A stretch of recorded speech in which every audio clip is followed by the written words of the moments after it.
So this little thing I'm taking off, all it does is hold your housing in place. You adjust it, and you tighten these screws down. This clamp holds it in place so it doesn't turn. Inside is a bimetallic spring, which is controlled by heat that comes from a tube from your manifold into here, and it opens and closes the butterfly valve as the bimetallic spring heats up and cools down. That's what that looks like. Just a coiled up spring. So when it gets hot, it expands. As it expands, butterfly valve goes up, which opens for more air, and when it's cold, it shuts. So you gotta periodically set this summer to winter, depending on the temperature. Or if you live in Calgary, Alberta like me, pretty much every other day. You go from plus 15 to minus 20 overnight. You're gonna see a big difference in how you start and idle. So there's that. Here's the inside, one little gasket. That's what the inside looks like. This little, just does that. Moves your butterfly valve up and down. That's all she does. And here's a bunch of linkages. You could play with them and look at them, but I wouldn't recommend taking them off. I took them off another one. They're just a little, I don't know. You don't really need to. As long as they move properly. You can see I greased mine up. I use this. Put a nice little spray on it. Get them nicely lubricated. So there's that. That's pretty much all you want to take apart from over here. Under here is how you address your fast idle cam. I'll show you how to do that later. Over here is your linkages for your throttle. Comes in here. So we'll take this off next. For mine, I have a little snap ring here. Pops off the end. And I can take off this arm.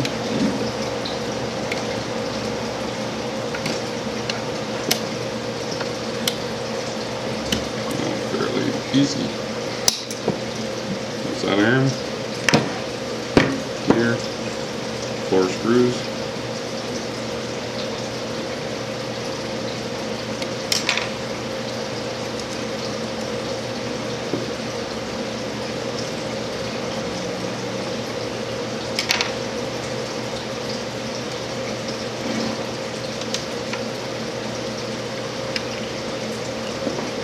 Hold it down.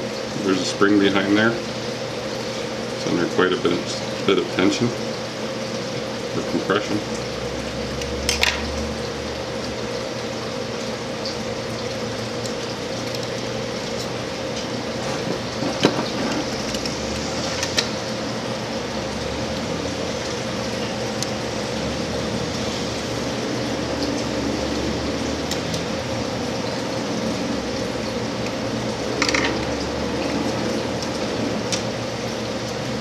Release it easily. When you're doing this, remember how everything went. How this goes in. This is just a little vacuum plate rubber gasket, I would say. It sits over here. There's a little rubber nipple that goes in there. Pretty easy to install. It just pulls out. I'm not going to pull it out because it's just a tiny little orange rubber nipple that goes through a hole. If you pull it out, you might break it. When you install it, you got to grease the end of it and just push it through a little hole. And then this sits over the top with the spring obviously in the middle. And when you hit the throttle, it creates pressure, squirts fuel, and fuel gets squirted into the engine. That's how you get your throttle. So there's that. There's the little housing that it was in. Spring. Now for the bottom. This is for when you hammer it.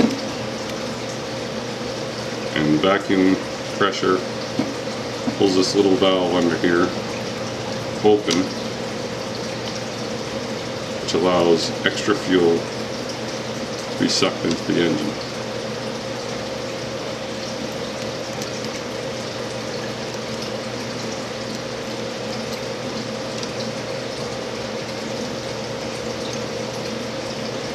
No spring or anything under here, so it's not too important.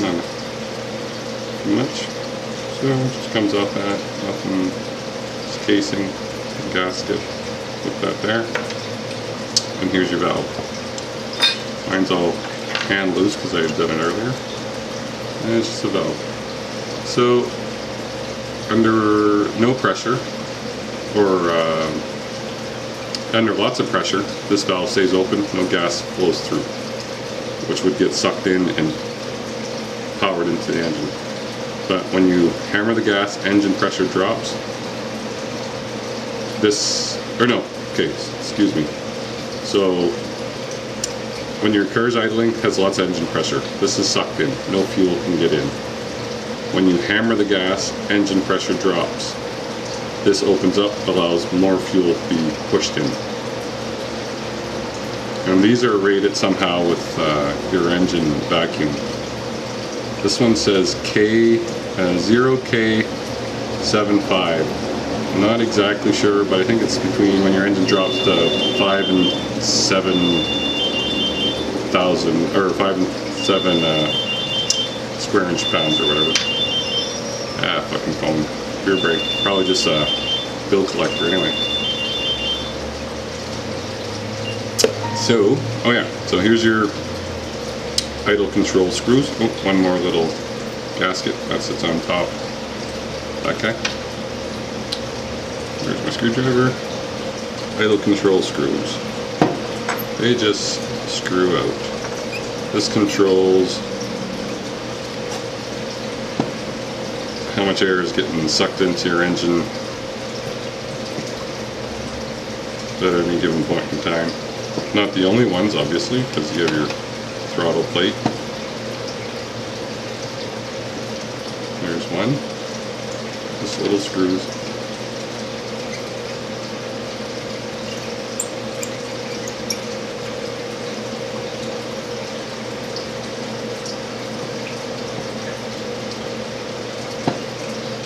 There's two.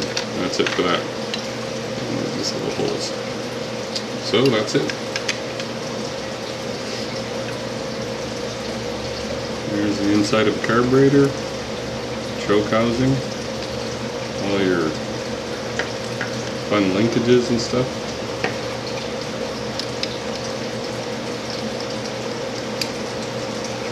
Throttle.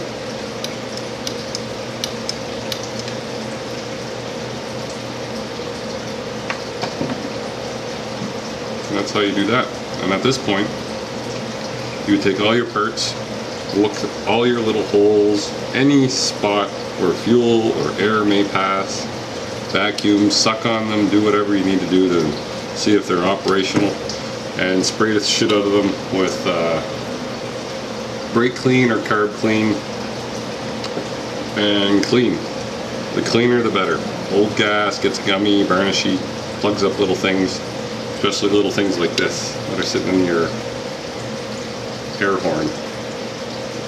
Check that for sure. And if this is too small on a large engine, you're going to have problems idling, which is what I'm running into now.